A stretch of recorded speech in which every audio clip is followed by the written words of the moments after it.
किसकी नहीं, जो हमें फल नहीं चाहिए। यज्ञ करना हमारा कर्तव्य है, अपने संस्कार बदलना हमारे कर्तव्य है। ये जीवन जो हमें मिला हुआ है, ये अपने संस्कारों को चेंज करने के लिए और प्रकृति के साथ में, प्रकृति के नियम पर, प्रकृति के सिद्धांतों पर जीवन जीने के लिए मिला है। और जो प्रकृति का सिद्धांत है वही सनातन धर्म है। सनातन धर्म है प्रकृति का सिद्धांत, और प्रकृति के सिद्धांत पे हमें कैसे जीवन जीना है वो अब बता रहे हैं। तो उसमें यज्ञ बताया उन्होंने कि यज्ञ, पहले खाने का बोला था, आज यज्ञ का बोल रहे हैं। उनका जो यज्ञ किया जाता है वो शास्त्र विधि के नियत होना चाहिए और कर्तव्य करना ही, यज्ञ करना ही हमारा सभी इंसानों का कर्तव्य है। यानी कि यज्ञ हमें रोज करना चाहिए। अब यज्ञ तो बहुत तरह के होते हैं, अब वो भी बताएंगे, क्योंकि यज्ञ में जो हम फल न चाहे, बहुत सारे लोग क्या करते हैं जब यज्ञ करते हैं तो फल की इच्छा पहले कर लेते हैं कि हम ये यज्ञ कराएंगे तो ये, या फिर हमारा ये कामनाएं पूरी हो जाए तो हम यज्ञ करेंगे। बोल देते हैं ना, माँ मुरादें पूरी कर दे हलवा बांटूंगी, हैं? यानी कि वो माँ इतना वो होगी कि तुम्हारी मुरादें वो पूरी कर देंगे तो हलवा बांटोगे। अगर हलवा बांटना है तो रोज बांटो ना गरीबों को, है नहीं ये गाना, माँ मुरादें पूरी कर दे हलवा बांटूंगी। तो जो फल न चाहकर पुरुषों द्वारा, जो फल न चाहने वाले पुरुषों के द्वारा किया जाता है वह सात्विक है। समझ गए सात्विक यज्ञ क्या होता है? अब सुनो, परंतु हे अर्जुन, केवल दंभचरण के लिए अथवा फल को दृष्टि में रखकर जो यज्ञ किया जाता है उस यज्ञ को तो राजस समझ। यानी कि जो लोग किसी उसका दृष्टि, यानी कि फल को दृष्टि में रखकर किसी कामना को मांग कर जब यज्ञ करते हैं तो उन्होंने कहा वो कौन है? राजस। और सात्विक कौन सा बताया था? जो किसी फल की इच्छा ना करके, क्योंकि यज्ञ करना हमारा कर्तव्य है, हमने यज्ञ करना ही करना है, हमारे जीवन का कर्तव्य यज्ञ करना है उस, और हमें जो फल देंगे वो भगवान अच्छा भी आपको बुरा आपका, हमारे ना अच्छा चाहिए ना बुरा, तेरा तुझको अर्पण क्या लागे मेरा, ऐसा जब विचार करके और शास्त्रीय विधि के अनुसार जब यज्ञ किया जाएगा तो वो यज्ञ सात्विक है। और जो फल को दृष्टि में रखकर यज्ञ किया जाएगा, जो कामनाओं के साथ यज्ञ किया जाएगा, जो कामनाएं करनी पड़ेंगी कि मुझे तो ये चाहिए तो मैं यज्ञ करूंगी, या मुझे दे दोगे तो बाद में या पहले, तो वो सभी यज्ञ कौन? राजस है। और शास्त्र विधि के हीन, जो जिसमें कोई शास्त्र की विधि ना हो, जहां कोई शास्त्र की विधि ना हो, अन्न दान के रहते, यानी किसी को दान न दिया जाए किसी भी तरह का, और बिना मंत्रों के, यानी कि अब वो बता रहे हैं तामस यज्ञ। तामस यज्ञ क्या है? शास्त्र विधि के हीन, अन्न दान के रहित, कोई अन्न दान न करे, बिना मंत्रों के, यानी कहीं मंत्र जाप ना करे। और जब भी मंत्र, यानी कि कोई भी कर्म जब शुरू किया जाता है तो उसका शुरुआत होती है ओम से, ठीक है? तो जो भी आप कर्म करो, जो भी आप मंत्र जाप करो, ओम श्री से जाप करो, ओम श्री, क्योंकि ओम एक ब्रह्मांड का नाद है। और जब काम समापन होता है तो ओम तत्सत से होता है, ओम तत्सत, ठीक है? तो जो शास्त्र विधि के हीन, अन्न दान के रहित, यानी कि किसी को दान न दिया जाए, बिना मंत्रों के, कोई मंत्र जाप नहीं जिसके अंदर, बिना दक्षिणा के, किसी को कोई दक्षिणा नहीं, यानी कि प्रसाद भी वितरण नहीं करते। हम लोग क्या करते हैं जब प्रसाद देते हैं तो कहते हैं लोग प्रसाद लीजिए और थोड़ा थोड़ा प्रसाद अपने घर बांट देना। प्रसाद का मतलब क्या होता है? जो हमने शिक्षा ली है, जो हमने ज्ञान लिया है, इस ज्ञान को घर बांट देना, क्योंकि ये है परोपकार, ये है दान, ज्ञान दान। अगर आप कुछ भी दान ना दो तो ज्ञान तो दान दे दो किसी को, ये है सेवा। और जब परमात्मा के ज्ञान को जब हम दान देंगे तो हमारी देवताओं वाली गति होगी।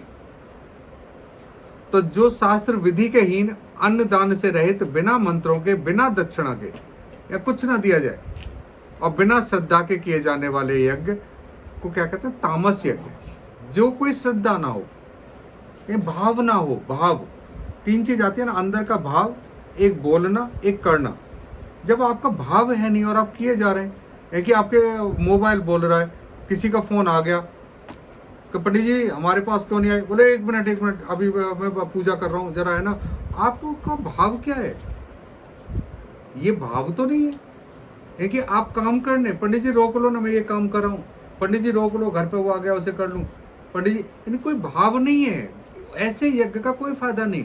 वो यज्ञ तामस यज्ञ, सात्विक, तामस और राजसिक, तीनों यज्ञ बता दिए। अब परमात्मा कहते हैं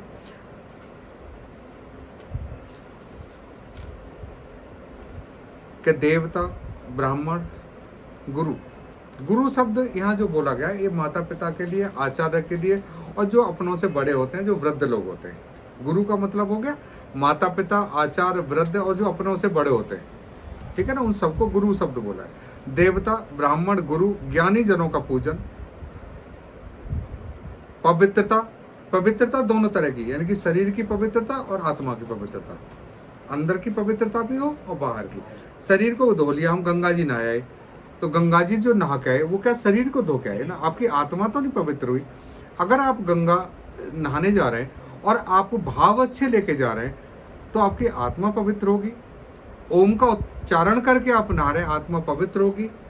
आप जल, सूर्य देव को जल दे रहे हैं, सारे देवताओं को जल दे रहे हैं, तो आपकी भावनाएं अच्छी होंगी, तो अंदर का पवित्रता होगी और आपकी बाहर की पवित्रता, नहाना।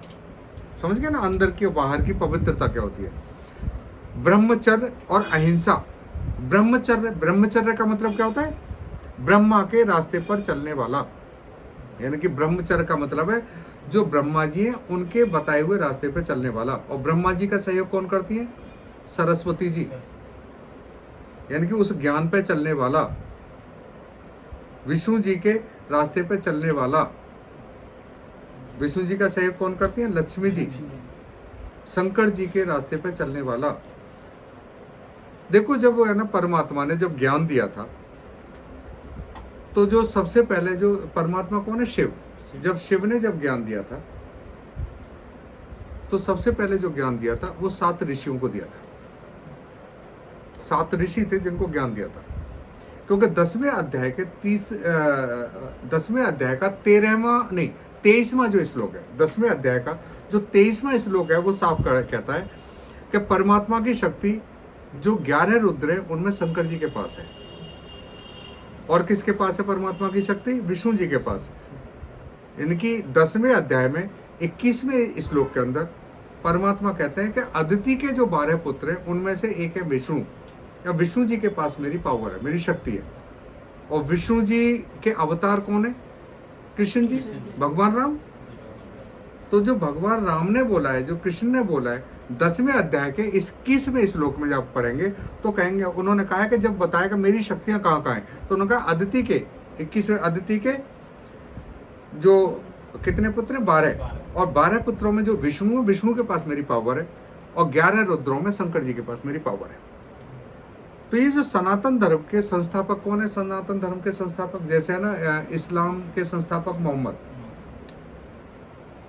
और क्रिश्चियन के संस्थापक कहते हैं जीसस क्राइस्ट, यहूदियों के संस्थापक यूहन्ना। ऐसे सनातन धर्म के संस्थापक कौन है, शिव। सनातन धर्म के संस्थापक है शिव। और शिव ने जो सबसे पहला ज्ञान दिया था, गीता के 10वें अध्याय में 23वें श्लोक के अंदर 11 रुद्रों में शंकर जी के पास मेरी पावर है, ऐसा जब बोला था, तो शंकर जी के माध्यम से 7 ऋषियों को ज्ञान दिया था। तो सनातन धर्म के संस्थापक हो गए शिव। हो गया क्लियर यहां तक, ठीक है। और ये गीता का ज्ञान पहले भगवान कहते हैं कि पहले सूर्य को दिया था, सूर्य ने मनु को दिया, मनु ने शंकुद को दिया, अब ये बीच में ज्ञान खो गया था, तो मैं अर्जुन तुझे बता रहा हूं। तो ये जो ज्ञान है अब परमात्मा हमें दे रहे हैं भगवान कृष्ण जी के माध्यम से, ठीक है। तो अब वो क्या कह रहे हैं, जो उद्वेग न करने वाला, ब्रह्मचर्य का समझ गए, ब्रह्मचर्य, अहिंसा, यानी कि देवता, ब्राह्मण, गुरु, ज्ञानी जनों का पूजन, पवित्रता, सरलता, ब्रह्मचर्य, अहिंसा, यह शारीरिक संबंधी तप कहा जाता है। अब वो तप बता रहे हैं कि तप क्या होता है, समझ गए। यज्ञ का पहले बोला था, अब तप का बोले। जो उद्वेग न करने वाला, प्रिय और हितकारक यथार्थ भाषण है। यथार्थ भाषण क्या होता है, मन और इंद्रियों द्वारा जैसा अनुभव किया हो ठीक वैसा ही, अगर हम जैसे हमारे अंदर अनुभव हो रहा है। देखो, ज्ञान आप ले रहे हैं, ज्ञान सुन रहे हैं, इसे अनुभव करो। गीता का मतलब पढ़ना ही नहीं है, उसे धारण करना है, और धारण करने के बाद फिर आपका अनुभव आएगा, और जो अनुभव आएगा वहां से ज्ञान पूरा होता है। ज्ञान अनुभव है। जो गीता में पढ़ाई है ना, जो किताब पढ़ रहे हैं, वो ज्ञान नहीं है। आत्मा हमारा संस्कार लेके जाती है, और संस्कार जब बनता है जब हम उसे धारण करते हैं, और जब धारण करेंगे तो हमारे एक अनुभव होगा, जब उसे अनुभव करेंगे अपने जीवन में उतारेंगे तो वो ही ज्ञान है, जो आपका अनुभव है वो ज्ञान है। ठीक है, तो वो जो तप कह रहे हैं, तप में क्या बताया उन्होंने, जो उद्विग्न करने वाला प्रिय और हितकारक यथार्थ भाषण है तथा जो वेद शास्त्रों के पठन एवं परमेश्वर के नाम जप का अभ्यास है, वही वाणी संबंधी तप कहा जाता है। यानी कि जबान का तप क्या है, परमात्मा को याद करना, भगवान को याद करना, ठीक है, परमेश्वर का नाम लेना।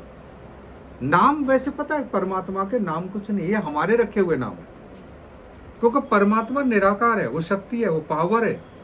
हमने अपने आप नामकरण किया हुआ है। किसी ने उसे अल्लाह बोल दिया, किसी ने उसे गॉड बोल दिया, किसी ने उसे शिव बोल दिया। तो जो शिवालय होते हैं वो है परमात्मा, वो स्थान है जहाँ पे शक्तियाँ आती हैं पूरी।